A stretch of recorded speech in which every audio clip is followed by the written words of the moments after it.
Janasena party హైదరాబాద్లో తలపెట్టిన సమావేశానికి తెలంగాణ పోలీసులు అనుమతి నిరాకరించడం పట్ల ఆ పార్టీ ఘాటుగా స్పందించింది. తెలంగాణ ఆవిర్భావ దినోత్సవం సందర్భంగా హైదరాబాద్లో నిర్వహించాలనుకున్న జనసేన అధినేత పవన్ కళ్యాణ్ గారి తెలంగాణ నవనిర్మాణ సంకల్ప సభకు తెలంగాణ పోలీసులు అనుమతి నిరాకరించడం పట్ల తీవ్ర అభ్యంతరం వ్యక్తం చేసింది.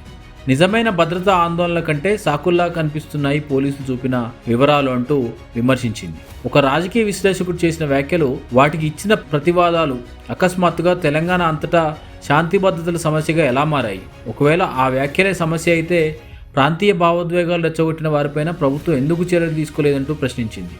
ఆరోపణలకు సమాధానం ఇవ్వడమే శాంతి భద్రతలకు ముప్పు అవుతుందా అంటూ ప్రశ్నించింది.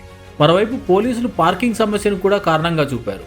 అయితే అదే వేదికలో గతంలో వేలాది మంది పాల్గొన్న కార్పొరేట్ కార్యక్రమాలు, ఇతర భారీ సభలు జరిగాయి. అప్పుడు పార్కింగ్ సమస్య కనిపించలేదా? ఇప్పుడు మాత్రమే సమస్యగా మారడం సందేహంగా ఉందంటూ వివరించింది. కొండగట్టు అభివృద్ధికి వ్యక్తిగతంగా కోట్ల రూపాయలు విరాళంగా ఇచ్చిన పవన్ కళ్యాణ్ ప్రాంతీయతకు అతీతంగా కనిపించారు. కానీ తెలంగాణలోని పుట్టిన జనసేన పార్టీ తెలంగాణ ఆవిర్భావ దినోత్సవాన్ని పురస్కరించుకుని తన కార్యకర్తలతో సమావేశం నిర్వహించాలనుకుంటే ప్రాంతీయ భావోద్వేగాల అంశంగా ముందుకు రావడం శోచనీయమని చెప్పింది.